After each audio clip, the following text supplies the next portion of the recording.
prophets and seers, right? Because a lot of novice prophets who are called into the prophetic, or who are called to become prophets, they find it difficult to fulfill their prophetic calling because they confuse being a prophet and being a seer. Like a lot of people think a prophet and a seer, a lot of believers, they believe that a prophet and a seer, they're actually the same thing. But again, I've said this before and I'm going to say this again. They are not the same things.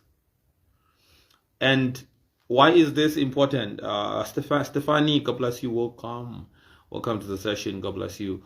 Francis, God bless you, son. Welcome to the session. And now one would wonder, why is it so important?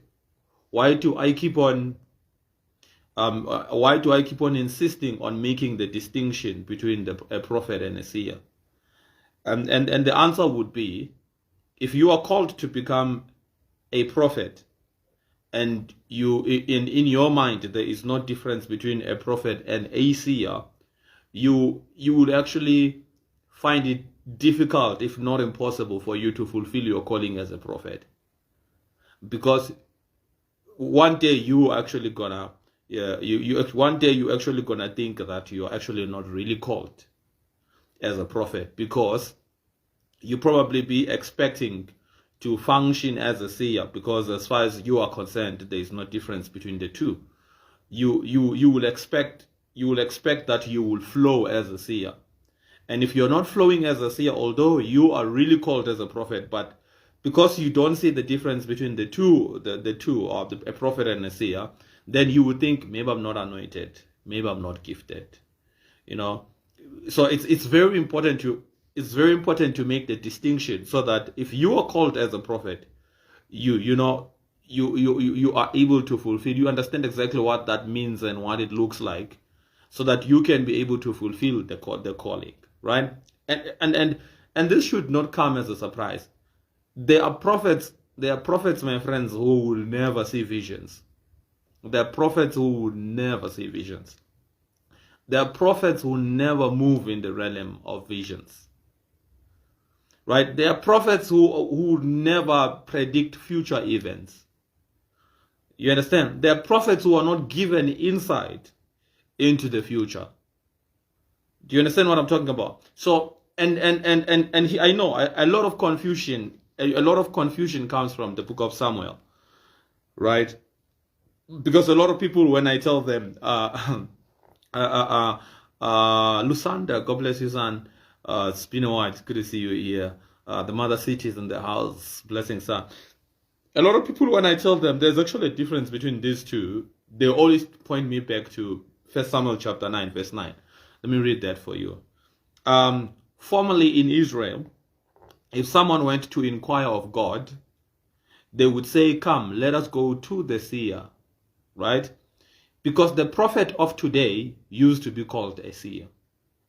So someone reads this verse and it's like, okay, in the olden time, when people went to a prophet, they would say, we are going to a seer.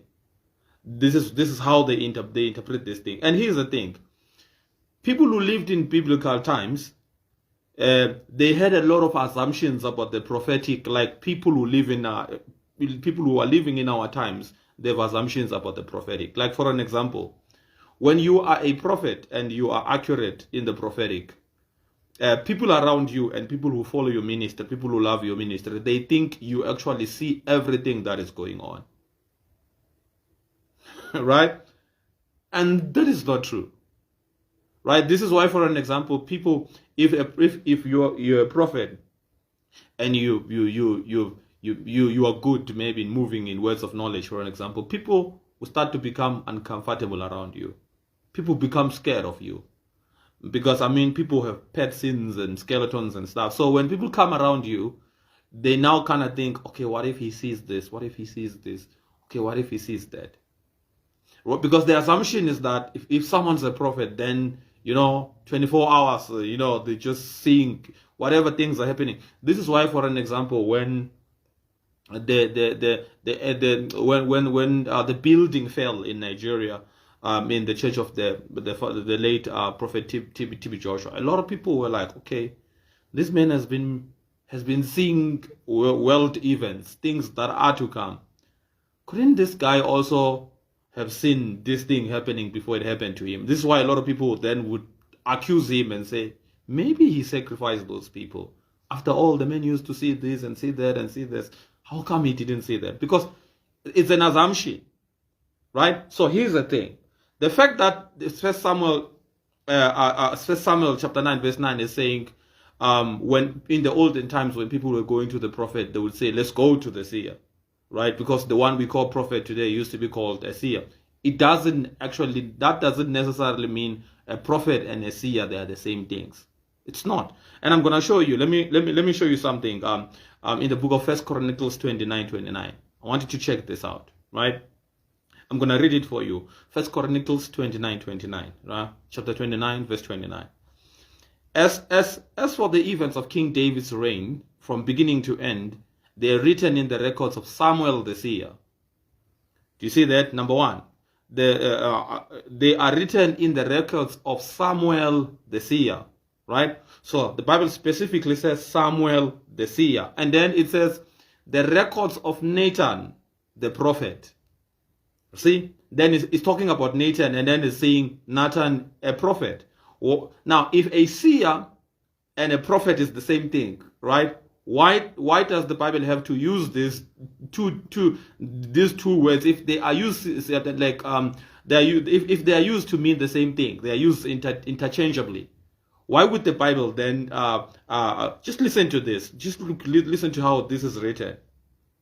As for the events of King David's reign, from the beginning to end, they are written in the records of Samuel the seer.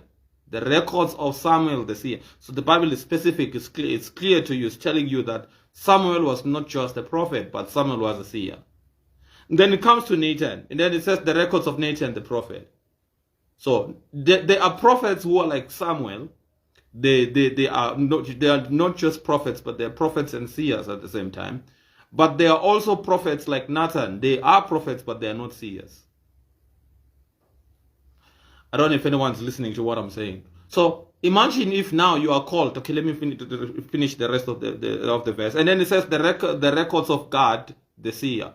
So the Bible is telling you here in 1 Chronicles 29:29, telling you that Samuel was a seer. It's telling you that Nathan was a prophet. And it's telling you that God was a seer. So we have Samuel the seer, we have God the seer, but we have Nathan the prophet.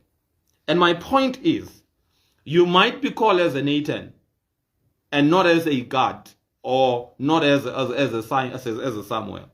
But if you have not made the distinctions between Samuel, the Samuel type of a prophet, the God type of a prophet, and a Nathan type of a prophet, you are going to be frustrated.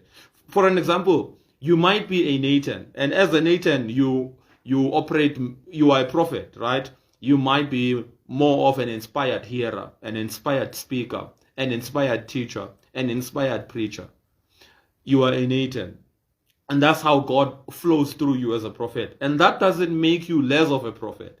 But let's say now you are type of a prophet, but then you are maybe close to a God a type of a prophet, a seer, or Samuel a seer, or you are following a Samuel, you are following a God, and then the moment you are told you are a prophet, you make an assumption that you are also going to be operating. Okay, it's back. All right.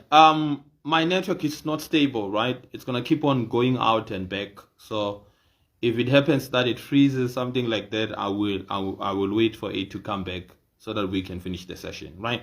I don't know if you guys understand what I'm saying. Do you understand what I'm saying? Like right now, there are those of you are called, you are a Nathan, but then you have not stepped out to obey God as a prophet and operate. Some of you are even out of time. You are late. You're supposed to be operating as a prophet, maybe as an inspired preacher, speaker, But then, because you are following, maybe you're a prophet, but then you are following a Samuel or you are following a God, you expect that God will move through you as a Samuel or as a God, only to find that you are a Nathan, right? Like one. Okay, it's back, right? One prophet once said to me, tell me, Apostle, what type of a prophet I am. I don't see, you know, I don't see, I don't dream, I don't hear. You see, and here's the thing. The problem is that although the man is genuinely a prophet, he's probably following a Samuel type of a prophet. He's probably following a God type of a prophet. And then the person thinks that now, when God moves through them, now they're going to move in the realm of visions. They're going to move in the realm of dreams. No, that's not necessarily the case. Sometimes, yes, you are a prophet. But as a prophet, you must understand something. And I've said this so many times in all over my teachings, if you have been following me for some time.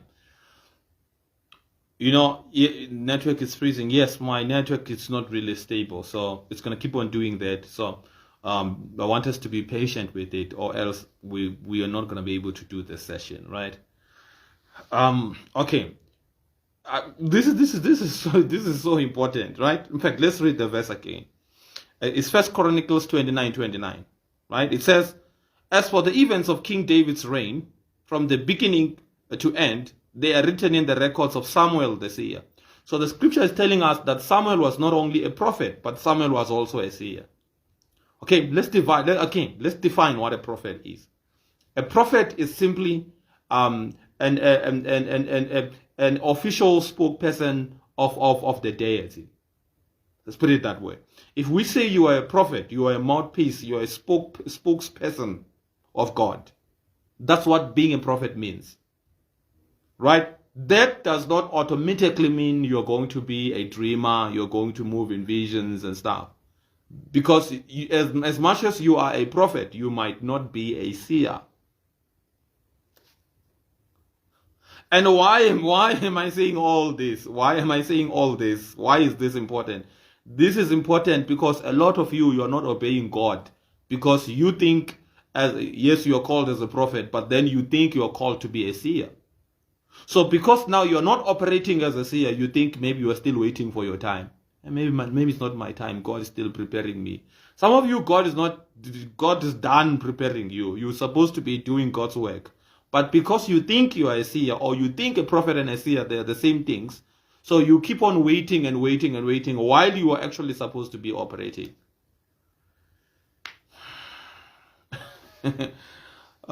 Greetings, network problem. It is freezing. Yes, it is the network. It is the network. How many of you can hear me? Can you hear me? If you can hear me, just comment with a yes. If you can hear me, just comment with a yes. I don't know if I'm helping anyone here. Am I helping anyone? This is important. I have to say this. Because if I don't say this, some of you're never gonna fulfill your calling. You will be busy waiting for God. Right. Okay. People can hear me. Yes. All right. People can. Are you listening? God bless everybody. God bless everybody.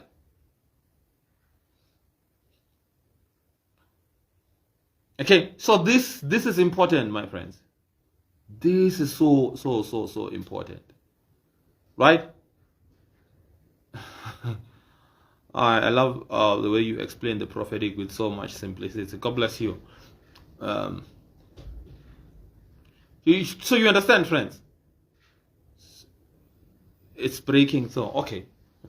Sorry about that. I hope when we're done with the live, you guys will be able to watch the session even better, maybe offline, something like that, right? Okay, let's push. Let's try to push and see how far we can go. Is that all right? So you see, so let's go back to a prophet. So when we are talking about a prophet, it's still clear on my end. Please continue. Okay, God bless you, Smith. Now, let's go back to a prophet. When you are called as a prophet, right? Shalom, man of God. We miss you on YouTube.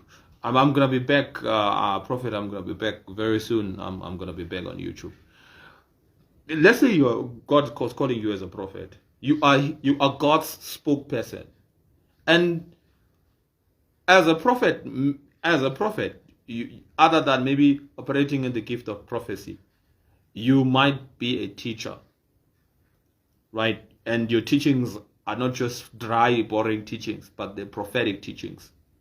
They're like now words from God. When you bring a teaching as a prophet, people be like, was he reading our minds? If you don't stay with the people we minister to, how did he know these things were happening? You're just a prophetic teacher. You come, you bring the word of the Lord, right? And as a prophet, you might, call people to righteousness and preaching and all of that. And you might find that your job description does not include being a seer, but you are very much a prophet. And God might even, through the gift of prophecy, use you to prophesy to people. Maybe foretelling, maybe not even foretelling, because there's a difference, right, between foretelling and foretelling. Because seers, most of the time, they would foretell the future, right? Seers, most of the time, they will have the ability to see events before they come to pass. Now, you as a prophet, you might not be called to be that. And here's the thing. I know people love being powerful and people love blowing minds, right? Because that's it. I mean, in the prophetic, sometimes in the prophetic, people are so shallow, in the prophetic believers, young prophets. You listen to them, you watch them, you listen to their thoughts about the prophetic. You see how far they are from understanding what the prophetic is really about. The prophetic is not about, turning, you being a prophet. When God calls you as a prophet, He's not trying to make you a superstar. He's not. When you are called I want you to understand this. The whole point of the prophetic is to faithfully deliver what God has given to you for whatever audience God has sent you to.